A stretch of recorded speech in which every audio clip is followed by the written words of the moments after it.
Hello, this is Chris Cooper, and a big welcome to the Business Elevation Show on Voice America. Brilliant to be back with you for another great week and another fantastic guest. I'm very excited today to be introducing you to Leon Arts. We're going to be talking about food, humanity. We're going to be talking about hope and an incredible mission that Leon's on to end hunger. So, a really important message. My in terms of my own work, I develop leaders, teams, and business cultures. I've been hosting the Business Elevation Show on Voice America since 2011, so we're coming up to our 600th episode soon. And I host and founded a community called the Elevation Collective, where we focus on incubating and amplifying good. It's an international community, and therefore this fits beautifully within the framework of that today to be talking about ending hunger and some of the incredible initiatives that Leon is involved in. So very excited about that. Wherever you are in the world, I hope things are going well for you. And I think what we have to do, and is really important right now, is to be shifting the narrative in the world. It feels like it's getting darker and darker, and actually there is so much good that is actually going on right now. I have the privilege of talking to many leaders and experts around the globe who are really focusing on making change. They're focused on trying to do work which often goes under the radar. It doesn't get the focus from the mainstream media, who like the more scary headlines because it attracts readers. But we in the show need to be focusing on what's going right in the world and not just what's going wrong, I think, and giving us all hope. On last week's show, my guest was Zoe Holland. Zoe Holland, MBE, is a chief commercial director at a company called Fletcher's. But also, one of the things that Zoe did was she created an organization called Silk Elephant. And what they actually did was they gave away 110,000 knitted hearts. She was with her father as he was passing, and was going to go away and set up a team of people who were knitting these hearts and giving them out to people in hospitals who were, losing members of their families and friends, to give them hope and show them that people care. But it really, really took off, and it became a European initiative with lots of people involved and about 7 leaders coordinating, and it led to her recognition and gaining an MBE. We also talked about the wonderful culture at Fletcher's, and we talked about the importance of being heart-led, of authenticity, of compassion, of building cultures that feel like family. I'm sure that's what Leon will be helping to inspire at his new organization, Ample, that we'll talk about shortly. But let's focus in on Leon. So, what if sharing a meal could change the world? Now, Leon believes that, and from his earliest memories of family gatherings around the table to feeding millions of people through large-scale humanitarian efforts, his journey is a real testament to the power of food to connect, to nourish, to transform lives. He started as a chef and an entrepreneur. He built a thriving food business. He also led him for a search for deeper meaning, and that took him to refugee camps where he began cooking thousands of meals a day for those in desperate need. When the pandemic struck, he launched a London-based kitchen that fed millions, proving there was a surplus and there's a real solution for that. And now through Ample, he's tackling food waste at its root, turning excess into opportunity, and also doing something that's so important, I think, in this country is to give a fair deal to our farmers, make sure they're getting paid well and appropriately for their produce. Leon believes that no one should go to bed hungry. I couldn't agree more with that. So a big welcome to my guest today, to Leon Arts.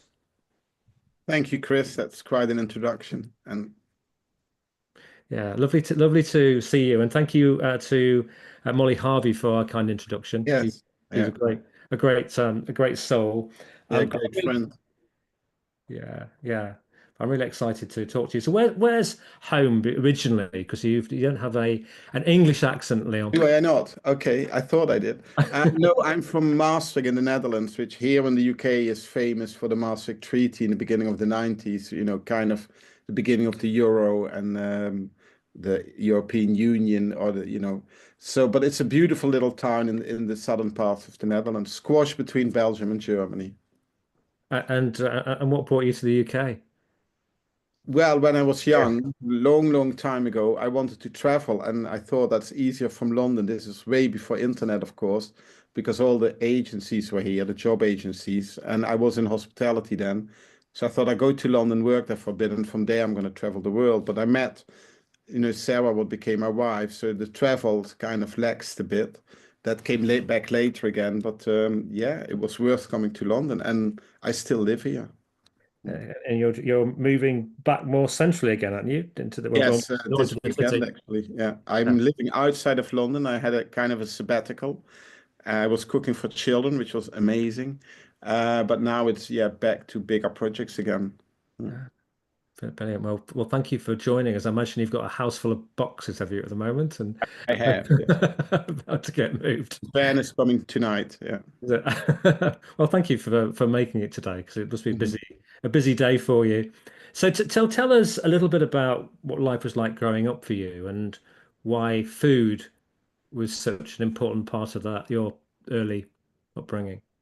Well, I come from on my dad's side from a very large family, and food was how we communicated, like it is in many cultures. And my hometown, like I explained, they called it the Burgundy of the North. So food was always very important. And Burgundy is that part of France where, it's also very well known for its food and wine. We don't have that much wine, but the first thing I always remember when you would go to someone's house was the question, would you like something to eat? And I can still hear my grandmother's voice ringing in my ear, asking us that. And then when there was food, that could be, some homemade cake when you went in the middle of the afternoon, or some leftover lunch or dinner, or they said, will you join us? Whether that was strangers or other people, there was always something to eat. And then you started communicating. And I'm the eldest grandchild. My dad is the eldest out of nine, and I'm the eldest grandchild. So I've seen many of those occasions, and that stuck with me all my life. Mm. And was were your family cook chefs? What was it? No, no, no one. They could cook really well. No one had any training. I became a chef when I was young by accident, or I not. There is no coincidence, I believe now. But when you're 19, that's a little bit different. And I didn't want to do it. I loved eating, but as soon as I was in the kitchen, I realized I can be good in this, which was a big surprise to me. And I stayed in the kitchen for many years. And still to this day, I love cooking for people. And what do you like about being in the kitchen? And if you see watch the films and the TV shows, and you see people cooking food in kitchens, it seems very quite stressful and in some of those kitchens and quite intense. Yeah, it can be. It can be stressful, but it can also be the most beautiful thing when you're a team of chefs who try to cook at their best, the highest level. And when it all goes well and you serve 30, 50, 70, 100 people, however people you can see it in the restaurant, and it goes really well and everyone is happy. And that team comes together and it goes like clockwork that all these dishes and all these different preparations are ready and at its peak at the same time. That's very magical. And And that's skill. Hmm. yeah, like I say, what makes a good kitchen really flow like that Well, that's a versus the good question. chaos that you see on a Gordon Ramsay TV show, for example. Yeah, well, that's a bit fabricated, and Yeah. Gordon runs amazing kitchens. So I don't think what you see on TV is necessarily how it always is. Of course, there's elements of truth in it. Um, I grew up, working in Europe, in Holland, Belgium, France. I worked in the UK as well as a chef, and there wasn't that much shouting. I've seen shouting, but and here, in the big cities like New York and London, where the pressure is a lot higher, it's sometimes different. But what makes it team come together is communication and trusting the other chefs, trusting the other members of your team. That's the same in any business or in any success, or whether that's sports or cooking or a business. You have to be able to rely on the people you're working with. Yeah, yeah. And what made you go on that? What was the trigger that made you decide to go on that food management course? Because you said you were reluctant initially. Uh, You enjoyed eating it, so I'll just take you back a little bit. What? Nothing to do with when I was young, so talking 40 years ago, there were no I had friends who had a band. I loved music and I loved going to gigs. I still do, but I wasn't the one to play the guitar or even, God forbid, sing. But I wanted to do something. I thought I can become their manager. My friends were a little bit older, but there was no colleges to go to learn music management or anything like that. So I thought, oh, if I go to hotel management college, had management in its name, I thought, oh, I don't care about hotels. I go there, learn the management, then I apply that to music. And well, I became a chef. I never went into music. And so, yeah, the rest is history. And by the time you were 26, you had what sounded like an incredible restaurant and Mhm. you're being visited by many renowned chefs. How did you achieve that at such a young age? 26 is still young. Well, yes, but you don't realize it at the time. When you're young, you work for amazing chefs, and you just try to become better and better. And you think I see that in my own children. You have that youthful courage and lack of fear, and which I wish I still had as much as they have. And I do have still quite a bit of it. So you think you can achieve that too, and I think you can. There's so many young people who are very successful, and every day you're just trying to be better and better. And what my pattern and at that time was trying to prove myself. So just by trying to prove yourself, becoming better and better. That got a lot of my colleague chefs coming to our restaurant. Mm. And Mm.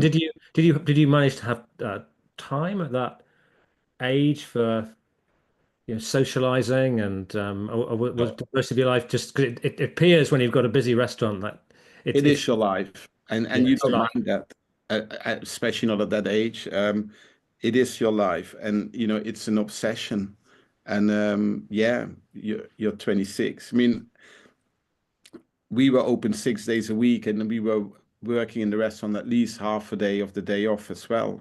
And yeah, that was tiring, and but I had no regrets. I wouldn't do it now anymore, but I see many young people do it, and I respect that.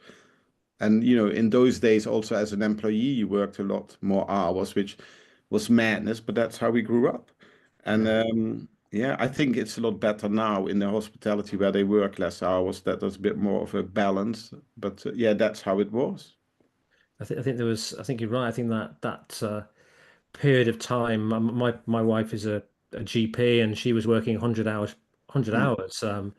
And sometimes she'd even worked 100-hour shifts, yeah, just continuously for four days, just sleeping, putting her head down for half an hour where she could until that changed. And I remember at that age I was working for not quite in food, but in oh, it was snack food in for Mars, the confectionery company. yeah. And I was working regularly till 11 o'clock at night and going in at weekends. But I did it because it was probably the culture then, really.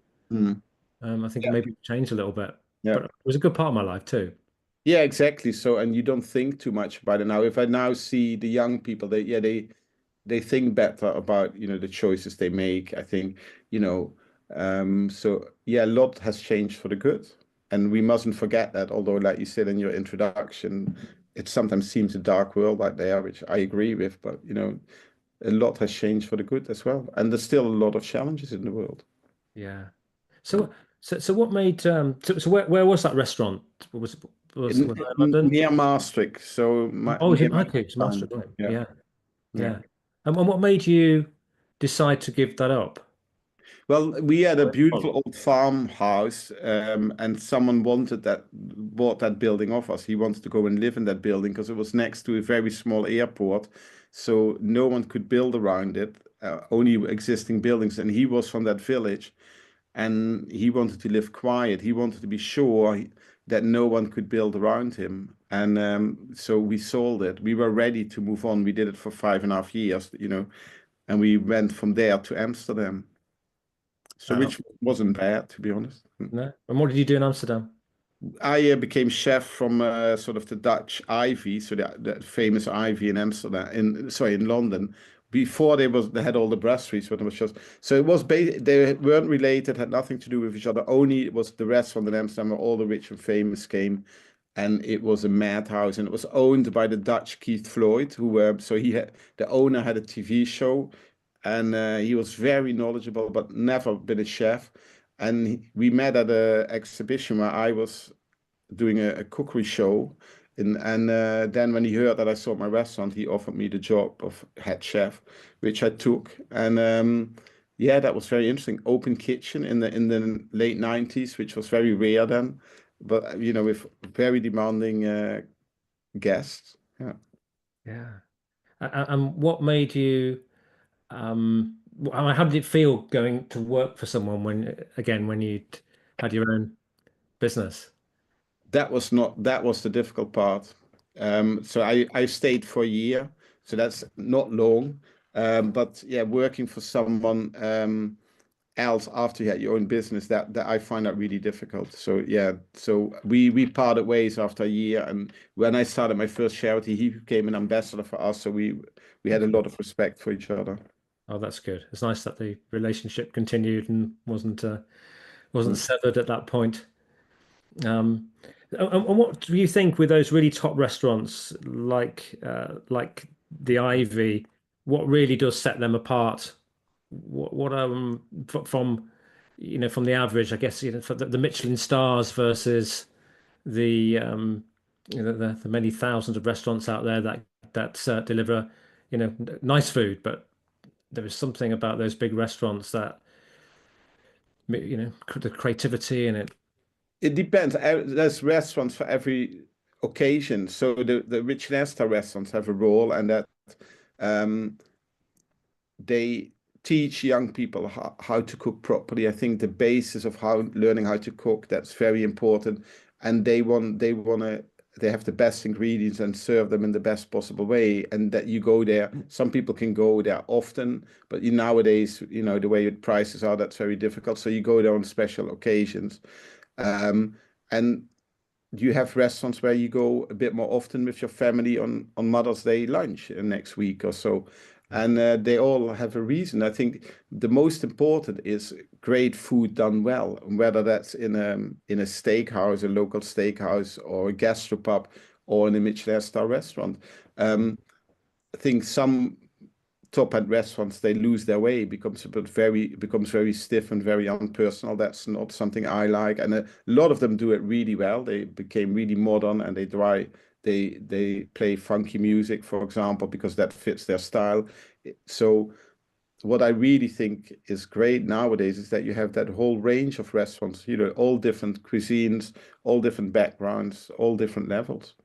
So it helps cooking at every level. And what was the turning point for you when it came to moving into more humanitarian work? So after I worked in Amsterdam, we moved to London because I had an idea. I could see this was January 2001. In 2000, because my wife is British, and we were living in Holland, but we came here twice a year, and I could see that many of the great products in those days, not now, they weren't available here. So what do you do then? You sell up in Amsterdam and come and live in London and start a business. So I started a fine food wholesale business, honestly, out of a suitcase the first few weeks. And I started selling truffles and foie gras to the top London restaurants here. And Mm. that business grew really, really quickly from nothing to 3.5 million turnover, 25 staff, and we sold to all the top London restaurants. And we sold that business in 2007 because our value was we had no assets besides our client list and our products, which were not everyone had. That were our assets, but there was no buildings or anything like that.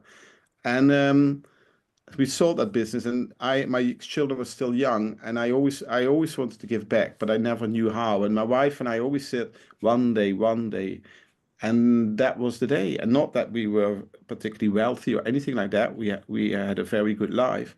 And I came up with a fundraising idea for a charity. How every time when you would, this is 2009 when I started it. So, now it has been copied. I'm not saying people have copied us. Things always happen at a similar time.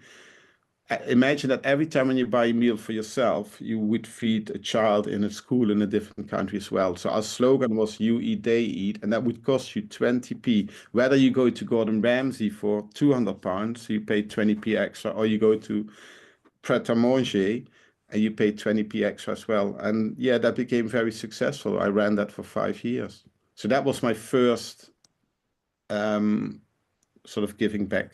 Yeah. Yeah, yeah, no, it's, wonderful. I did 2019 an endurance event, a quadrathlon in Scotland, Oh, and wow. to raise money, and part of the money went between Mercy Corps and Mary's Meals, and they do. I I think know them. Yeah. yeah, and I think we what was really lovely about that was that they, the contribution that we made to them generated and enabled something like 156 children to have a school meal for a year. So it was a Yeah. That's lovely incredible. feeling that you think it's a lot of children, isn't it, really? Yes, because in those small amounts add up very Yeah, they do. quickly. What my idea came from the fact when I saw, in the early days of social media, I saw a video and someone said in London, so this is 2009, 3 million meals are sold every day in all the restaurants together, from staff canteens to a Michelin star restaurant. Now that number is a lot higher than that. We all eat out a lot more.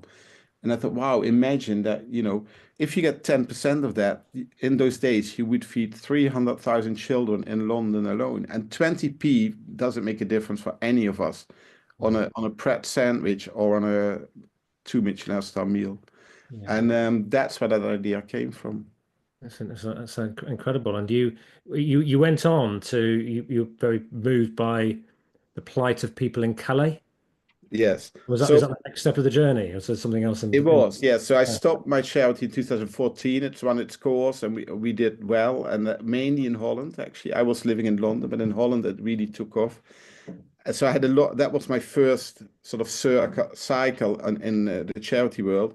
And then in 2015, the refugee crisis started. We saw all the images of the refugees on the Greek Isles, and no one knew where they came from, and everyone was surprised. And I had some time. I was sitting at home and thought, I want to do something, but what? And I was kind of looking and I thinking, shall I go to Greece? And I was kind of figuring out. And all of a sudden, I had a message from a Facebook friend, someone who I met once, and a really lovely man. And he said, Leon, we're thinking about starting a kitchen in Calais.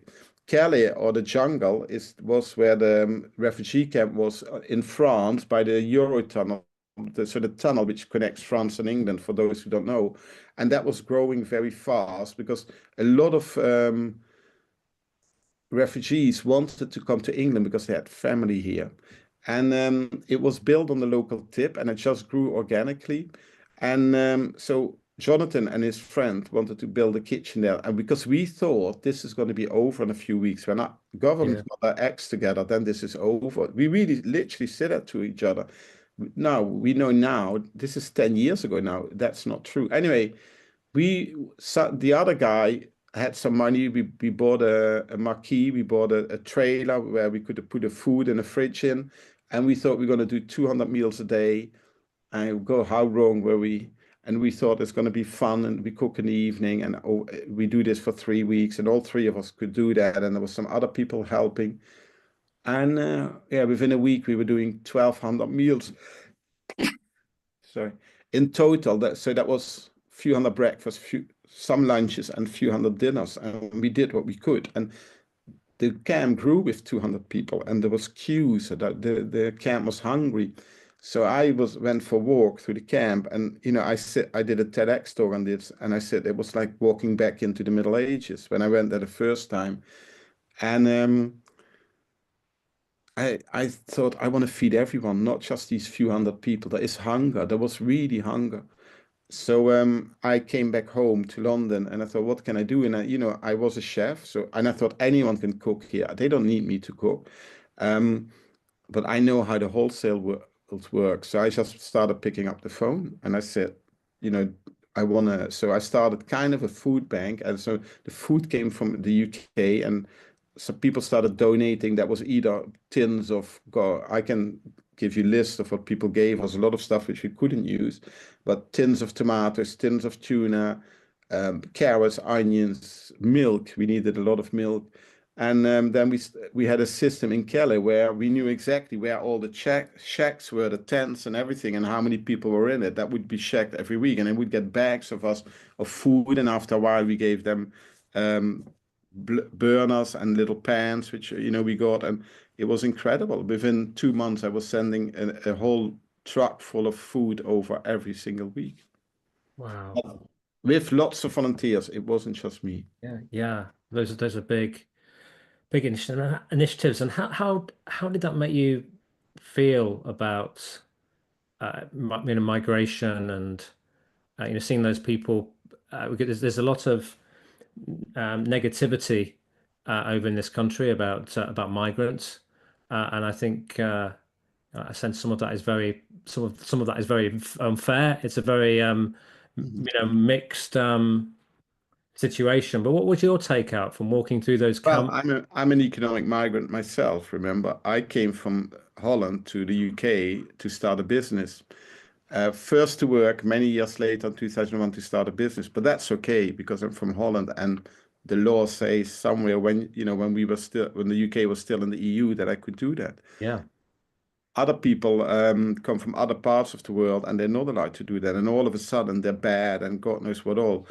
I seen the fear in people in the camp where where cameras came and people wanted to make photos as if it was a zoo, and the yeah, fear that they would be recognized on Facebook, just by their eyes. And um, I heard many, many stories. And don't forget, this was built on the local tip. It was the worst thing ever. I said in my TED talk, this is the hardest thing I've ever done. And at the same time, the most beautiful, because I met the most amazing people. And don't forget, so, it's there's many, many reasons why people are migrants. Most of them were there for real, real good reasons, and we wouldn't let them in. Yes, there was a few economic migrants there, but can you blame them for that? And where would the UK be without all the people from all different countries? And for me, the main reason was I always say I don't want to change your political beliefs, but I saw people who were hunger, and I could do something about it. That was my main driver all the time. yeah. Yes, I was talking to my eldest son, who was giving me a political view on migrants a couple of weeks ago. He's coming up to 19, uh, and it was coming straight out of Nigel Farage, I think, and that those kind of views. And I said to him, look, before you talk about this and the way that you're talking about it, because it's all on other based on other people's opinions. Why don't you go and find the local immigration centre in Leicester and go and volunteer some time? Then you'll Yeah, be in a situation to be able to make a judgment on it and be able to comment on it. Um, because without that experience, you don't really know what you're talking about, to be honest, frankly, and perhaps I don't either. But I think what you did, being going there to Calais and experiencing that, must be pretty life changing, I would imagine. it was. Yeah. Yeah, we're going to go to commercial break now, and after the break, we'll talk a little bit more about that, and then we'll move on to with compassion, and we'll Yeah. move to some other initiatives. Ample, we'll talk about as well in some depth, and I want you to get a sense really of Leon's drive for ending hunger, and I think in life we get to a certain age when it's great if life becomes a little bit more about giving back and being able to utilize your time well to help the situation of what's going on in the world rather than adding to its problems. So Mhm. back again with you in just a couple of minutes. Do join us after the break.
Hi, this is Chris Cooper, and I'm with Leon Aarts, and we're talking about food, we're talking about humanity, and about hope.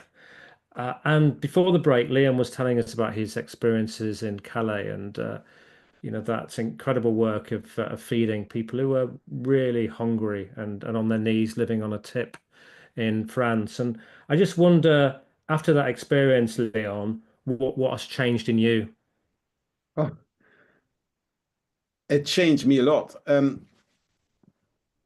I tell you a story what happened there, and it's a bit of an emotional story. But so you have to imagine this was built on a local tip, and we had a marquee there which kept growing and growing, and often most of the refugees would arrive in the middle of the night, totally exhausted because they traveled at night under darkness because they had so much abuse during their journey. Um, and they would, they have WhatsApp because all people. I remember in the beginning thinking, how did they know that where we are? But of course, they had and have WhatsApp groups as well. And um, one night, so there was no street lights and everything. It was pitch black dark, and if they arrived in the middle of the night and they were very hungry, sometimes other volunteers who did other work would bring them to us to see if we had some food left. And normally we would run out every single service. We really did what we could.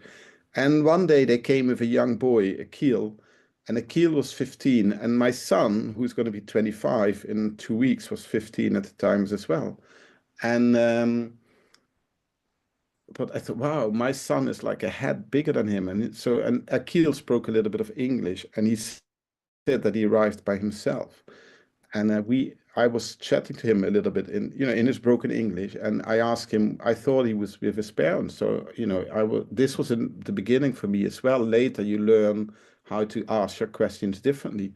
And so, in my ignorance, I asked him, "Where were your parents?" And he lost them during the boat from Turkey to Greece, and not knowing what to do.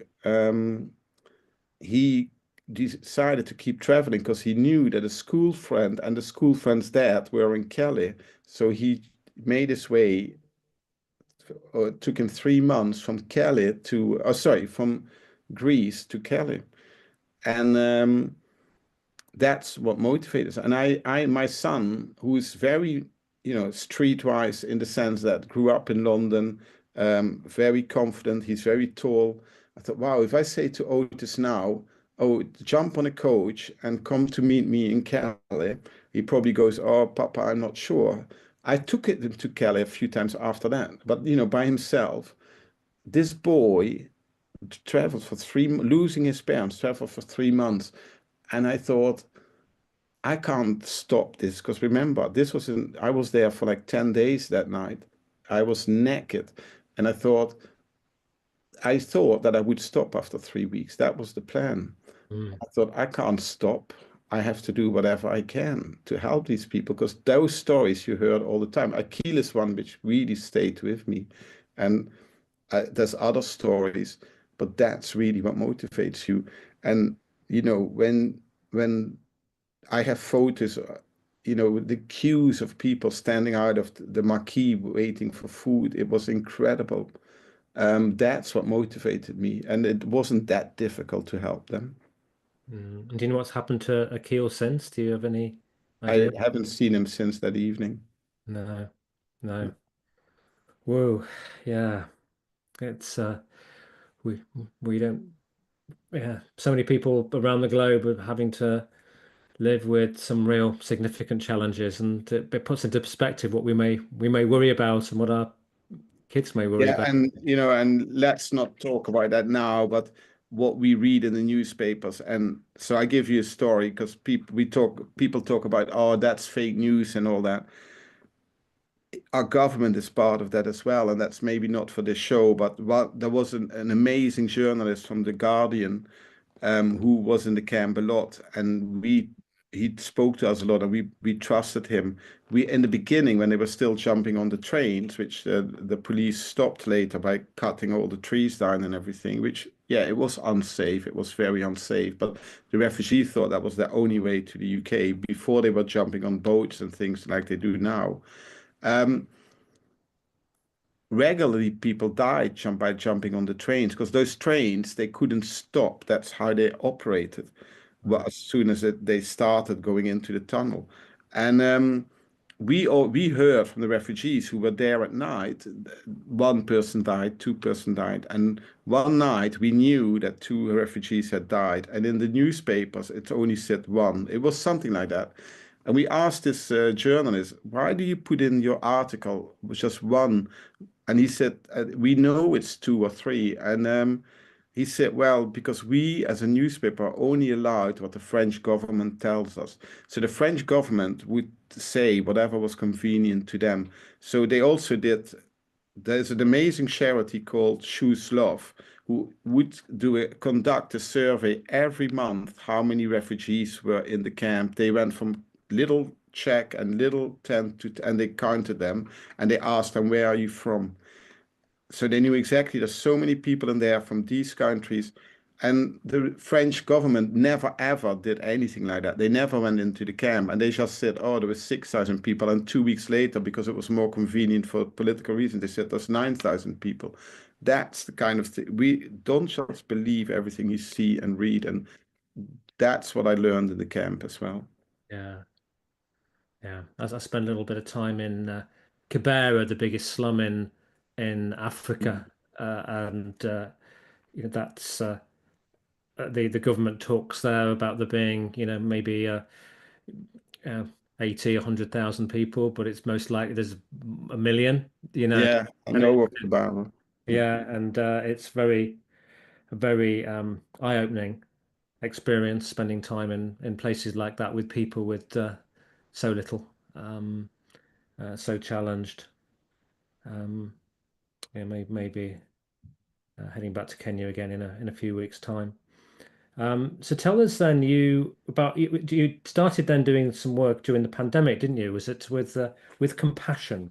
Yes. Comes to mind. So tell us about that. Well, I was in Holland on a consultancy, and Holland went into lockdown. And um, I thought I come back home to England because my children are here, and they were talking about closing the borders. England was still open and because they wanted to wait to see if we went, and but we knew we would go into lockdown. And where I was living in North London at the time, and I could see that a lot of people were living in little tents in the parks where I was living. And I spoke to a local guy, who lived there all his life. I said, Steve, what's going on? And he said, Leon, I never ever seen anything in my life. But we forget the economy was very bad before COVID. There was not a lot of travel going on. People were already afraid. So a lot of people who were living paycheck to paycheck got laid off, and so they couldn't pay their rent. And so I realized London's got to be hungry. And I heard this voice saying, yeah, sorry, that's how my life goes. I heard this voice when I woke up in the morning. I was by myself. There was no one with me. And I said, Leon, you need to do in London what you did in Calais. And I knew immediately what it meant. And I put on Facebook, who's going to help? London's going to be hungry. All these kitchens are going to be closed. We're going to cook thousands of meals a day. That was all. And this was the 18th of March, 2020. And then I said at the bottom, one clear line, and then I said, who has a kitchen? That night, a friend of a friend said, Leon, you have to speak to so and so. They have a kitchen. When lockdown started, we started cooking, and we thought, and I just had thousands of meals a day, and everyone thought Leon knows exactly what he's doing. And well, I have to come clean. I didn't, but I just knew thousands of meals a day. And we started cooking, and we got food from restaurants and bits and pieces. We were seven of us on the first day, and I knew one person before. The others came from that Facebook post, and all of a sudden, so we did about 600 meals, and all of a sudden it started growing within days, and people just showed up because they saw it on Facebook, they shared it on Facebook, and within a week we were doing 1,200 meals a day, 7 days a week in that tiny kitchen we had. Within 2 weeks it was close to two, no, maybe 2 3 weeks, two and a half, 3,000 meals a day. Then we went to a bigger kitchen, and within 6 weeks, out of nothing, so on the 1st of May we moved into Wembley Stadium, Uh, Wow. and we did up to 5,900 meals, 7 days a week with sometimes we had over the whole day, not all at once, 90 volunteers. And I had people organizing the volunteers, the shifts, the PPE. They all did health and safety training. We had like sometimes 40 people showing up in their car, distributing the meals. I had a team who spoke to local charities. We didn't give it to people in their houses. That would have been a nightmare if you do 6,000 meals. But it went to charities, hundreds to this charity. And yeah, it was incredible. And it was all surplus food. And I had chefs who, because they were either furloughed or at home, and they came and cooked 1 day a week, 2 days a week. Some came every single day. It was the most incredible thing. And it just happened. And within a year, the first year, we were in 5 different kitchens after Wembley, because Wembley had to open again for football, because the government decided that in their wisdom, you can get COVID everywhere, but not in a football stadium. That's my cynicism. But Yes, I we remember that. then went to Ali Yeah. Pali in North London, the People's Palace, as they call it. And we kept doing 3,000 meals a day. And yeah, then I started working with the Felix Project. The Felix Project is an amazing charity in London, which is, I don't know, about 8 years old now. And they are London's largest surplus food charity. And we started looking for a permanent site where we find one. We find the funding mainly through their bit. And I moved in my team. And don't forget, none of my team got paid. They were all volunteers. And so we opened a purpose-built kitchen in East London in July 21, so about 14 months after I started. And that kitchen was built to do 5,000 meals a day, which it still does to this day. Um, 4.5, 5,000 meals a day out of surplus food going to all these people. No one pays for the meals. We have corporate donors and small donations, and it comes to the Felix network of surplus food. And somewhere this year, I think that since March 2020 and now in March 25, we've done 4.5 million meals. Wow. And, yeah, that's because I had that insight on a Wednesday morning just before lockdown. It's amazing. So, and what is also fascinating with that is, I mean, where did you think that insight came from? I mean, do you have a view on? Yeah, I have a view, but that's a spiritual view. Yeah, Um, that just came through me. So for me, life, we have to get out of our own way. And I became a chef, and then, I became a very good chef. Then I started my first charity. That was my first circle. Then what I did in Kelly, I knew what to do, and I learned many things in the sense that you just have to ask. What I learned through my charity is just if you don't ask people to help you, then they won't help you because they don't know you got a certain ask. And some people say no. And I learned that from my dad many years ago. He always said, if you don't ask, you never get a yes. If you yeah, don't ask, it's always a no. So, and I have the people trust me because I've done it a few times now. They know when I say something, I do it. And that's for me a given. When I tell you I'm going to do this, then I'll do it. And that's with the charities the same. And what I did is I created the playground for others to play in. So by creating a kitchen during COVID, people could come because lots of people wanted to help, and people have done amazing things all over the world during COVID. But what I did is I said, here's a kitchen, here's food, come and do what you're best at. So some people, they organized the volunteers, others cooked, others shopped. Gosh, the amount of millions of kilos of, well, vegetables which had to be shopped. There were no machines, and some people were just happy. We had people who came and they said, I come because I can't be at home. My parents died because of COVID, or my dad died yesterday, and a day later they were in the kitchen. We didn't ask them to do that, but they did that for mental health reasons. I mean, Ernest, who is the head chef in the Felix Project, who became a chef in Wembley Stadium, an amazing man, an amazing man. He out of those 4.5 million meals, he has cooked most of them. And he said to me, Leon, I never ever done any charity work in my life. He's my age. And he said, if his then girlfriend brought him, and she said, "Come and help," and she was helping, and that's why he came. And then he started to see the difference he could make, and he started, and he's not a man of many words, but he's a man with a huge heart. All those people showed up, so I create that space for others to play in, and that I needed all those people. A lot of people were a lot smarter than I am. There was a guy called Brett who was said, actually, I'm very good in distribution. I can organize your distribution system a lot better. I had no idea how to do that. I really had no idea. And Mm. I tell you, even more, on the first day, my chefs were cooking and I was trying to organize everything. And one of them came to me and said, Leon, we're cooking all this food, but where are we going to put it in? And I never thought of that because people always think Leon thought of everything. It's not true. But we found some containers, plastic ready meal containers.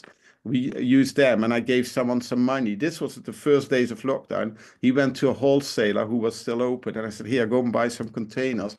That's how it started. And then for the Felix project, I was buying 250,000 containers at the same time because that was like 3 months of containers. You know, yeah, that's just how it went. It is business, really. Yeah. Yes, amazing. So we've just looking at the time now. We should talk about Ample. Tell us about Ample. So what I learned in working with the Felix project is the ridiculous amount of perfectly good edible food which stays on farms all over the world because of the craziness of our food system.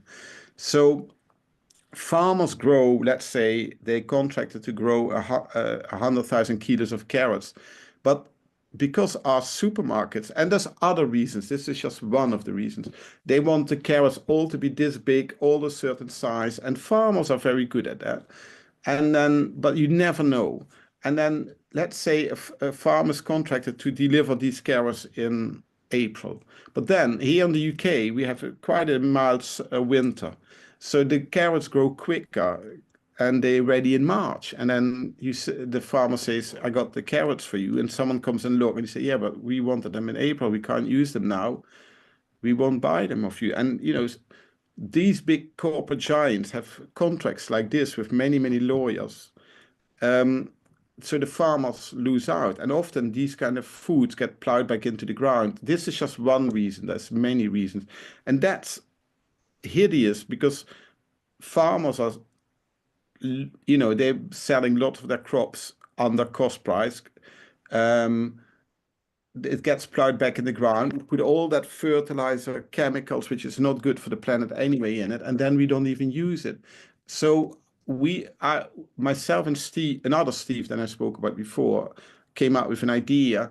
What if we build a platform where farmers can put their surplus or growers of any kind, so not what they normally sell, put their surplus so our premise is farmers get paid fairly. So we pay them fairly, and then anyone who needs fruit and vegetables on a bit of a scale can buy it. So that's what Ample is. Very simple explained. And yeah, there's a lot of yeah, people really like the idea and no one is doing it. And we find a way, we got the distribution sorted. And then next to that, we will be building a kitchen, but at scale, what I've done before is very small compared to it, where we made nutritious and delicious meals out of farm surplus. And that goes to the NHS and schools and things like that, where people need healthy food. And often the food we give, all the food, you said in your introduction, Leon wants to end hunger, but hunger, obesity, the craziness, sorry, I'm getting very passionate about this, the craziness of our food system, it's all related. It's not separate problems, it's all related. Yeah. So as an incredible chef and humanitarian expert, and you are a philanthropist, and Mhm. you mentioned this project with Ample. Can you confirm that a straight looking carrot tastes exactly the same as one that might be crooked? Yeah. And actually, Once you often, put it in the mouth, what does it matter? yeah, what does it matter? And the crooked ones often taste better, not out of the same field, because nature doesn't grow straight things. So we have to, well, kind of in inverted commas, help nature by making them all straight. It's a fairy tale that they all have to be. I'm Dutch, and carrots never used to be orange. It's because a Dutch king liked them to be orange, and that's how why we now all eat orange carrots. Um, Right. that was the first manipulation, or one of the first manipulation, which was a few hundred years ago. Um, so yeah, no, it tastes exactly the same. Wow. Well, it's been an amazing conversation with you today, and your journey is a fascinating one, and I love the way that through your work you're giving back, and this latest project to help with all of this, what was food waste be used appropriately. Uh, Hmm. so I just wonder if you've got a final message that you'd like to leave us with today. That's, Yeah, thank you, Chris. Yes, and I speak about the power of sharing a meal, and when I do my public speaking in that, or and when you share a meal with someone, that's actually what I came back with from Cali, because I did share meals there with people who hardly spoke English, and I thought had a totally different background, and I realized we had more in common than our differences, Mm. and that just came to talking to people often, in that. Yeah, on that tip, in those shacks. And because when you share a meal with someone, we all have stories about food. Eating food, you have to slow down. You can't just walk it in. And when you sit down with someone who's totally different and we spend that time, you actually create more understanding, more connection than you would do in other ways. And if you then at the same time ask a few deeper questions, then how are you, or do you like the weather, or but ask a few deeper questions. You create friendships and that understanding which lasts a lot longer than the time that you spend the meal together. And we all have those conversations. And I wish that we could do a bit more of that. And when we do more of that and start to understand each other, we can truly change this world. Yeah. Well, that was beautiful, and Thank you. yeah, sharing a meal. That they're special times, aren't they? When you sit down and break bread, have food with somebody, and Hmm. listen, learn, and slow down. Um, and you sort of got me thinking too about the importance of making sure that meal times do happen with family, Yeah. as well as with friends. If you want to Yeah. find out more about Leon's work, go to leonarts.com. That's Leon-Arts.com. So do go out and check him out there. If you've got any questions or comments, I'd love to hear them. Chris@chriscooper.co.uk. And on next week's show, I have a gentleman called Seth Kahan, and he's an expert. We're going to talk about the grand challenge because he's an expert at taking on sort of business challenges that people might have that others wouldn't take on because they feel like they're unsolvable. So we're going to talk to Seth next week. But go away. I think one of the things that's and go away and think about this interview, and maybe I always recommend when people reflect, make two or three notes of things that you can go away and think about. One that struck me in this interview was that Leon with Calais got that message in his mind to help um, cook a few thousand meals. And I sometimes believe that an idea is out there. It's almost an entity that's looking for a home. So if you get ideas like Leon did, you heard what happened by him following that intuition, and something amazing happened. So don't ignore those ideas that might be Yeah. looking for a home. Good point. Yeah. Take care, everybody. And once again, thank you.